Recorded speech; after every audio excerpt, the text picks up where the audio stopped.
Good morning दोस्तों। आज मैं पढ़ूंगा मॉडुलस फंक्शन। मॉडुलस फंक्शन एक बेसिक फंक्शन है और यूज भी बहुत ज़्यादा होता है। ठीक है, तो मैं उसका डोमेन, उसका रेंज और उसका ग्राफ, इन तीनों पर मैं इस वीडियो में बात करूंगा। ठीक है, ये आपका 11th में यूज होता है, 12th में यूज होता है, जेई में यूज होता है और उसके ऊपर जितने भी क्लास में आप मैथमेटिक्स को अगर आप पढ़ रहे हैं तो वहाँ पर यूज होता ही होता है।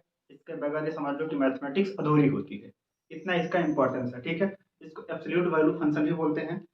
ठीक है, modulus function. Modulus function, modulus function जो होता है इसको हम लोग लिखते हैं y equal to F of X. इसको हम लोग डिफाइन करते हैं मॉडुलस ऑफ एक्स। ठीक है, ये एब्सोल्यूट वैल्यू ऑफ एक्स। ये जो डिफाइन करने का तरीका है ना, वो इस तरीके से है। हम लोग इसको लिखते हैं, अगर अगर डिफाइन करें, ठीक है, ये इसका रिप्रेजेंटेशन है। डिफाइन किस तरीके से करेंगे कि जब मॉडुलस के अंदर की अगर कोई जो भी वैल्यू होगी, उसको अगर मैं जीरो से बड़ा रखता हूँ, मतलब कि यक्स है तो यक्स को अगर मैं जीरो से बड़ा रखूंगा तो ये नंबर जो भी आएगा वो पॉजिटिव के साथ में आएगा। लेकिन अगर मॉडुलस के अंदर इसको अगर मैं इक्वल टू अगर मैं जीरो रखता हूँ तो मुझे जीरो मिलेगा। क्या मिलेगा? जीरो मिलेगा।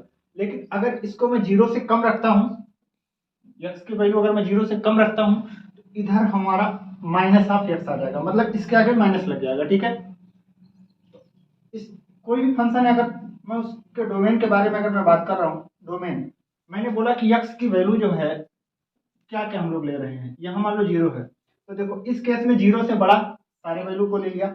यहाँ पर मैंने जीरो को भी ले लिया है। और इसमें अगर बात करूँ तो जीरो से कम वाले सारे वैल्यू ले लिए, मतलब कि मैं ओवरऑल किसको, रियल नंबर को ले लिया हूँ। ठीक है, इस फंक्शन में जहां मेरा फंक्शन डिफाइंड है। ठीक है, तो डोमेन क्या हो जाएगा आपका? रियल नंबर हो जाएगा। क्या हो जाएगा?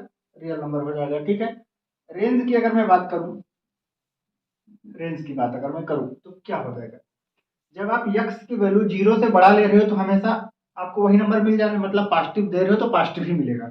जीरो दे रहे हो तो जीरो ही मिल रहा है। ठीक है, लेकिन अगर आप यक्स की वैल्यू नेगेटिव ले रहे हो तो यहाँ पर माइनस एक्स मिलेगा। क्या मिलेगा? Minus x.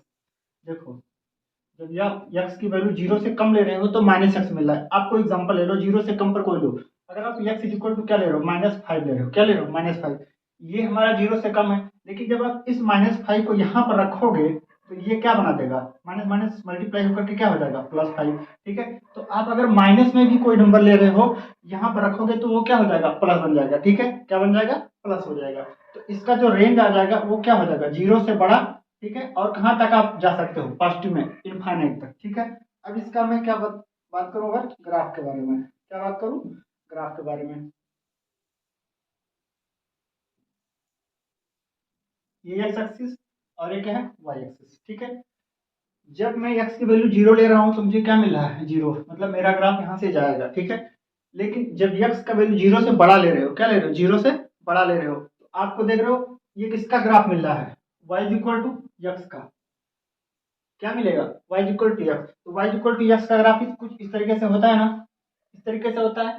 ठीक है, y इक्वल टू एक्स का ग्राफ इस तरीके से होता है, लेकिन हमको सिर्फ x की वैल्यू जहां से जीरो से बड़ी हो वही वाले लेने हैं। तो यहाँ पर आओगे तो जीरो से नेगेटिव पर बात करोगे तो हमको सिर्फ यही ग्राफ लेना है। कौन सा? जीरो से बड़ा, इस वाले ग्राफ के बारे में। ठीक है, जीरो पर जीरो मिल ही गया है। अब जीरो से कम पर अगर मैं बात करूँ तो y equal to minus X, Y equal to minus X का ग्राफ मेरा कुछ इस तरीके से बनता है ना, इस तरीके से। लेकिन हमको जो वैल्यू लेना है एक्स की वैल्यू जीरो से कम, तो एक्स की वैल्यू जीरो से कम तो सिर्फ इधर आएगा, तो इधर से हमारा कोई रिश्ता नहीं है, इधर से हमारा कोई रिलेशन नहीं है। तो ये जो ग्राफ बना, ये किसका ग्राफ है, Y equal to modulus of X का। किसका? Y equal to modulus of X का।